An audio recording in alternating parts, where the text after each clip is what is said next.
Hi, Board Game Buddy here. Welcome to my review of Horrified American Monsters. It's a new version of Horrified, but designed by Michael Mulvihill and not the Prospero Hall team who did the original game. This game's already been released, but I hope the review will help you decide whether you would like it or not. Right now, I'm a little bit confused why this needs to be a standalone game, as it's mechanically identical to the original, just with less cool monsters, so I rate this game as 6 out of 10 right now. Keep listening to hear what's good and not so good about it. Here's the game set up for 2 players. It can play all the way up to 5, but I really do think co-op games like this are better with fewer numbers of players. You can also play it solo, either just controlling one or various different investigators. The game takes about an hour to play, so not too long at all. You've got this nice, vibrant looking map, and these cool little monster minis as well. The citizens and the investigators are just cardboard cutouts, but that's fine by me.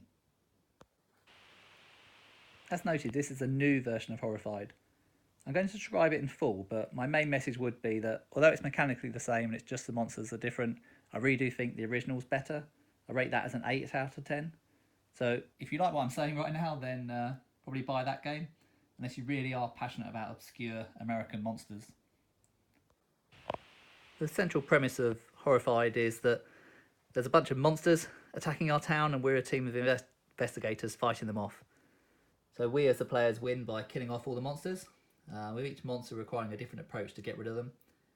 If the investigators or indeed the citizens die, it's not the end of the game, but it does push us closer towards losing. You really can't talk about this game without mentioning the daddy of co-op games, Pandemic. We've got both Horrified and Pandemic in our collection, and whilst they are similar, they have sufficient differences, we think, to have them both hitting our table regularly. Pandemic can seem a little bit visually unappealing, whereas, as you can see, Horrified is nice and vibrant and imaginative. And the different approaches to fighting off each monster makes games of Horrified different each time. And none of this should make you doubt that Pandemic isn't an amazing game, it's just different. Each player takes a different investigator, and they each have a different special ability. Then we set up our monsters, 2 to 4 monsters, and then we're ready to have the fight.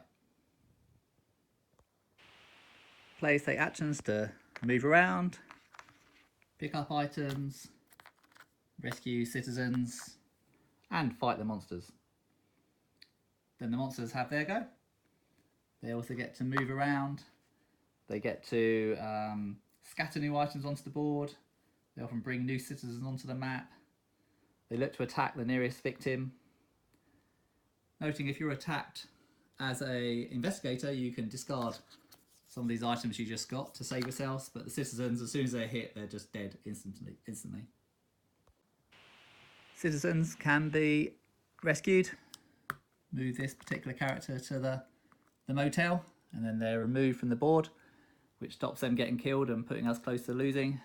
And you also get one of these nice perk cards, which whoops, sorry, that's not a perk card. A nice perk card which helps us to fight off the monsters.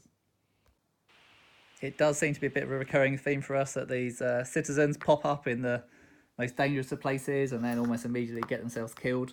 So it's actually quite nice in this American Monsters version. There's a monster, the Jersey Devil, which allows you to give quite a lot of control over to where the citizens appear and therefore have a bit more control over the game. I'm really impressed, and it's really inventive how the items are used in different ways to fight each monster. So sometimes you need a certain colour, sometimes it's the value, sometimes it's the actual item. So the goat there is particularly important against one of the American monsters. So sometimes you need to be in a certain location, sometimes you need to be near the monsters. So it's not like Pandemic where it's very simple. You need to do the same thing each time, just sort of 4 times over. Here you have to think about what you're doing and plan ahead. So I really like that aspect of Horrified. Generally though, to vanquish a monster, what you have to do is a series of actions, and then once you've got that monster weakened, you go to the same square as it and hit it with a whole load of items, and then that gets rid of it, which means it's taken off the board, which is really good because it makes your whole life easier. And you generally find that the start of the game you've got 2, 3, 4 monsters, it's all looking a bit dire, but as you go on you start knocking them off the board and life gets a lot easier. I'd say the visuals for the American Monsters are a little bit more scary. so this version might be less suitable for younger players. And also some of the explanations we found a little bit more complicated and harder to follow, and perhaps a little bit less thematic. I mean, maybe these monsters are less well known, so we didn't really know what to expect, but it felt like the universal monsters were a little bit more thematically set up. Overall, I found the American monsters a little bit meh, whereas I love classic films, so really enjoyed fighting off Dracula and Frankenstein, for example, in the original game. Components wise, I think the original just has the edge slightly. Has a nice cloth bag instead of this sort of plasticky bag. The monster mats are cardboard in the original, and these are sort of flimsy paper. But overall, both of the games look excellent. I really love the look and the feel, and I think the designers have done a really great job on the visuals. So in summary, I just can't escape the feeling that this should have been an expansion and not a new game. The monsters are better in every way in the original game. Although it's nice to have new options to keep things fresh, I struggle to recommend owning the original to buy this. And if you have neither, you really should go for the original. That's why I'm giving it a 6 out of 10. Of course, I wouldn't turn down a game of it, but I can't strongly recommend you go out today and buy it. Let me know what you think in the comments. Bye!